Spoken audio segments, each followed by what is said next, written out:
Thank you very much. I would like to introduce another former Washington Post reporter, my wife, Elsa Walsh. Will you please stand up?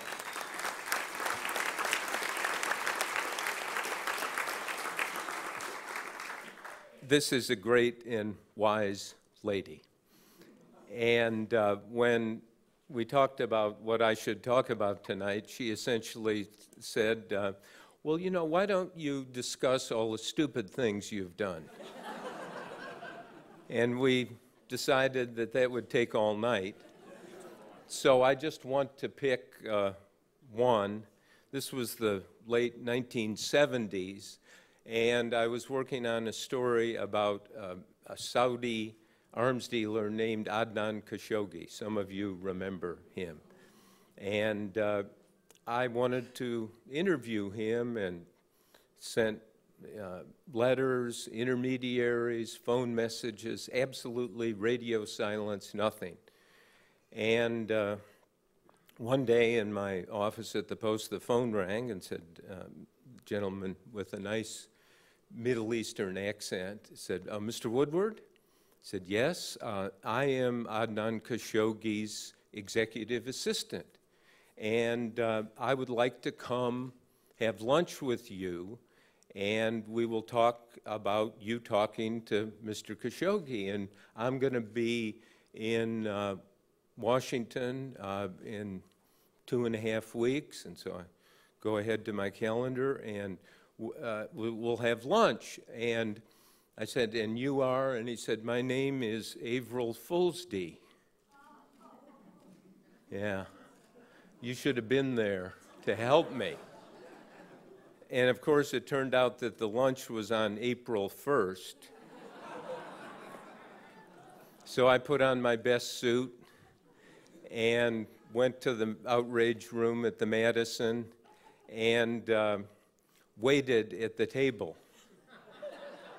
Mr. Fullsday stood me up.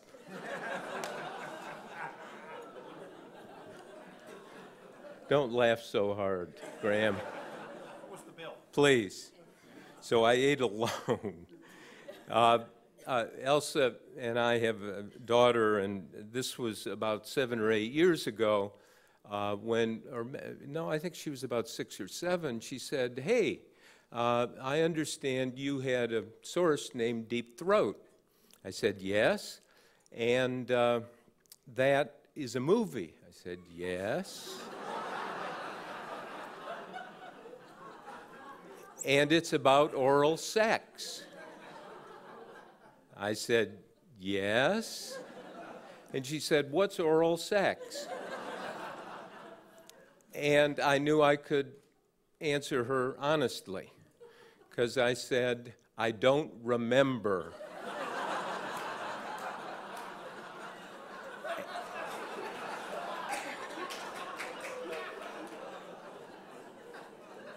And I passed the buck by saying, ask your mother.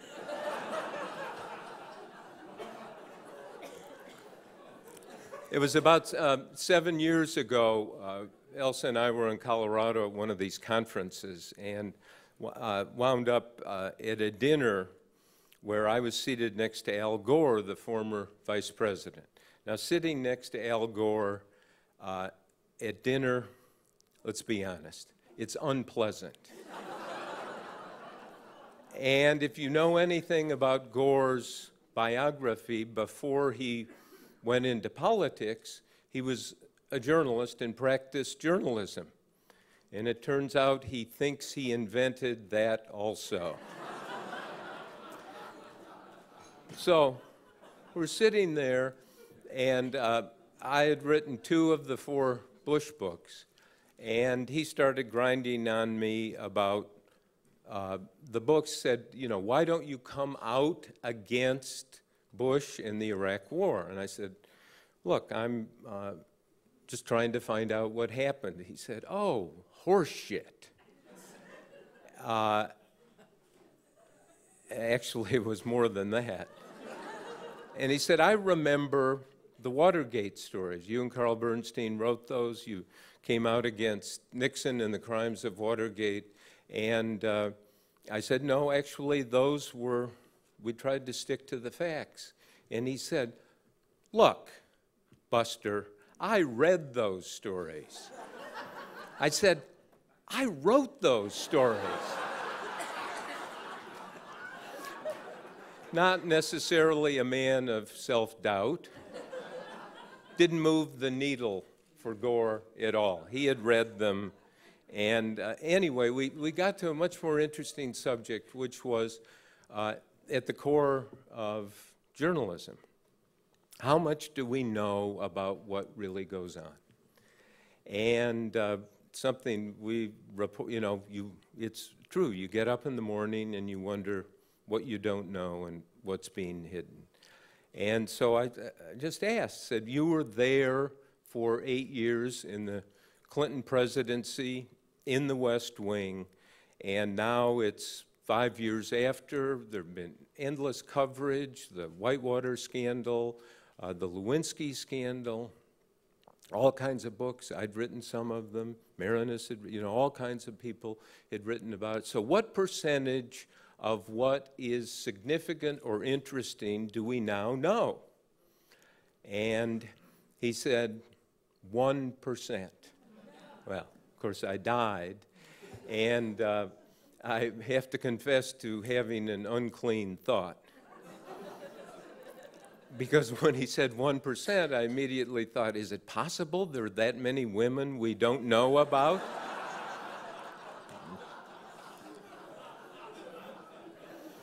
Could be a big number.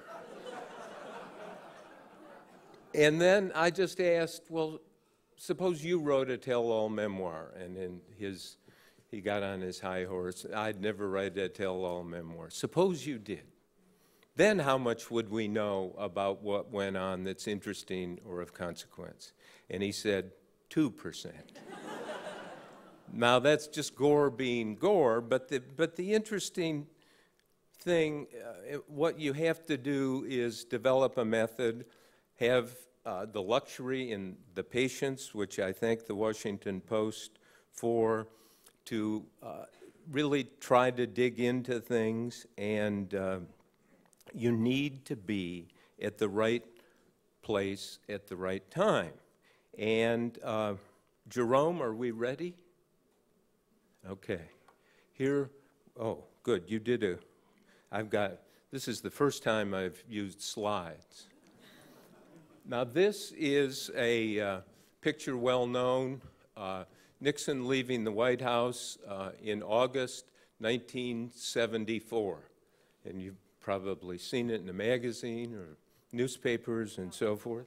Pardon? It's in our hallway. It's in your hallway. Okay, now I want to just show you the same picture from a different angle. Oh, didn't work.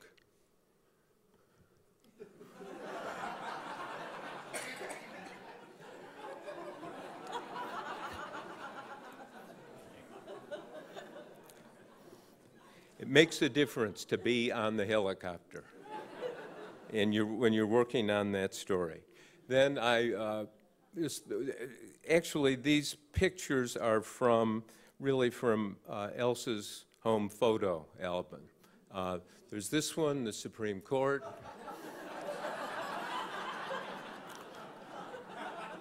There's this one, I did a book on John Belushi. This was a clumsy attempt by me to be hip. Clearly didn't work. You have to look a little closely here at a Clinton cabinet meeting. I'm sitting in the back.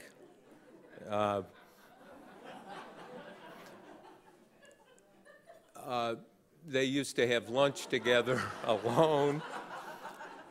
Then we go to Bush. Wanted to get to know him. Now, the real challenge was the Obama administration. Message control, very difficult to get through, and so forth. And so here's the president looking. He'd heard something, and this is what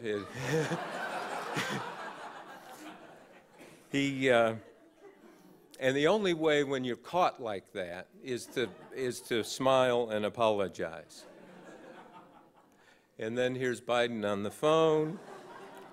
Here is sometimes you have to do things that you normally don't do, like walk the dog.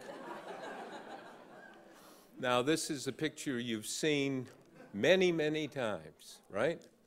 The whole national security team and the president watching the Osama bin Laden raid. Now, what they did is they airbrushed this picture. And that's not the real one. Here's the real one.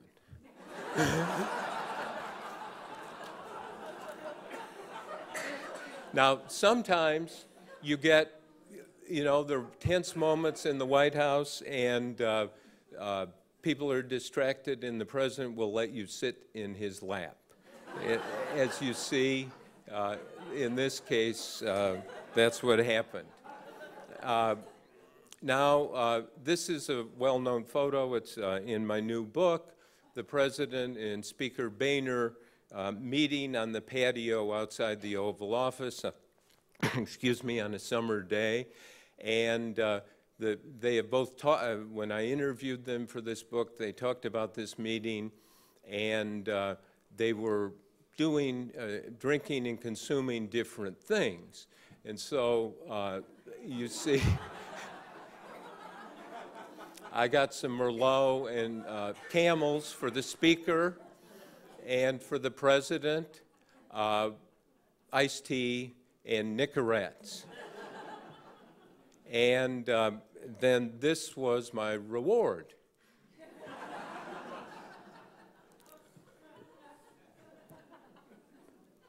Okay, now,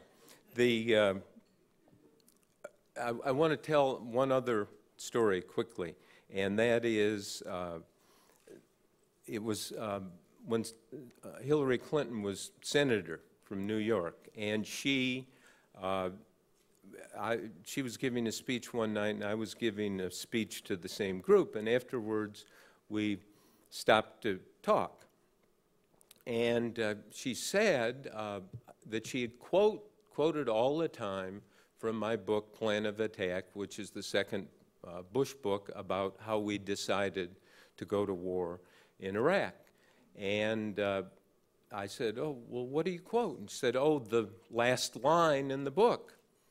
Bush asked, how do you think history will view your Iraq war? And Bush stood in the Oval Office, threw his hands in the air, and said, history, we won't know, we'll all be dead. Comforting thought. Good way to end the book. I said, well, now why do you quote that all the time? And she said, you can't be president of the United States and talk like that.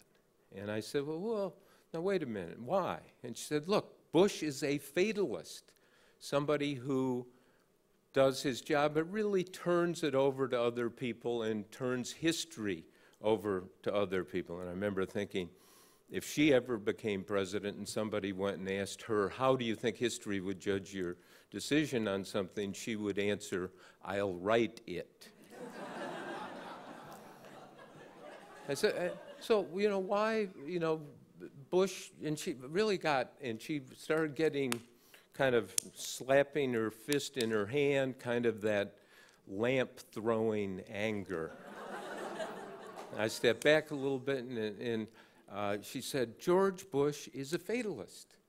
And I pushed back a little bit and said, Lincoln was a fatalist. She said, no, you cannot talk like that and be president of the United States.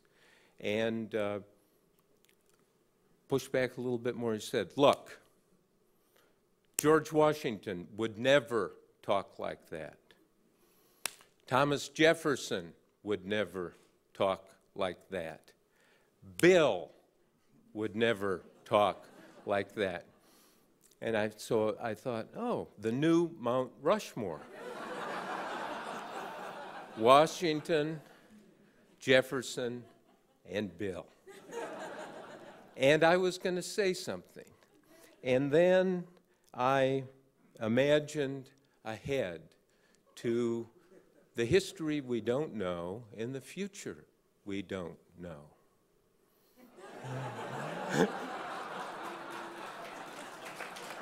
Washington, Jefferson, Clinton, and Clinton.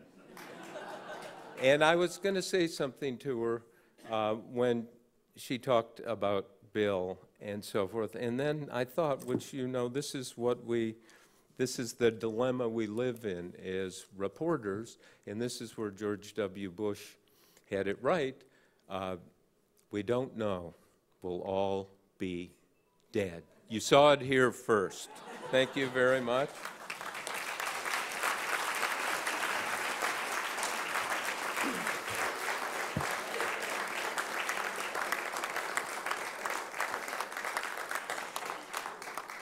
Thank you, Bob. I'm not quite sure what to say. Wait a minute. Come back. My lawyer said, make sure that those pictures do not get on the internet. And so will everyone agree that it's off the record? I think it's too late. Right? What? I think it's too late. You think it's too late? Oh, okay. I was Okay. Facebooking Because I remember Don's mother, Catherine's grandmother, when I'd worked for the Post for, I guess, about a year, you would go to, she would have these breakfast, dinners, receptions at her house. And the rule for a reporter was it's totally and absolutely off the record. And I believed that for about 6 months. And then one morning, Catherine Graham herself called me up and said, you know, the Secretary of Defense was here for dinner last night, and he had the most interesting things to say. Oh, wait a minute, and let me go get my notes that I wrote down. And as you know, she was a great note taker, and so she read out what the Secretary of Defense had, and clearly it was off the record, but that didn't mean that you couldn't ask others and check it out. So we got a bunch of good stories, and I used to joke with her that we had the Graham modification of off the record, which was you absolutely and totally can't use it unless it's really good.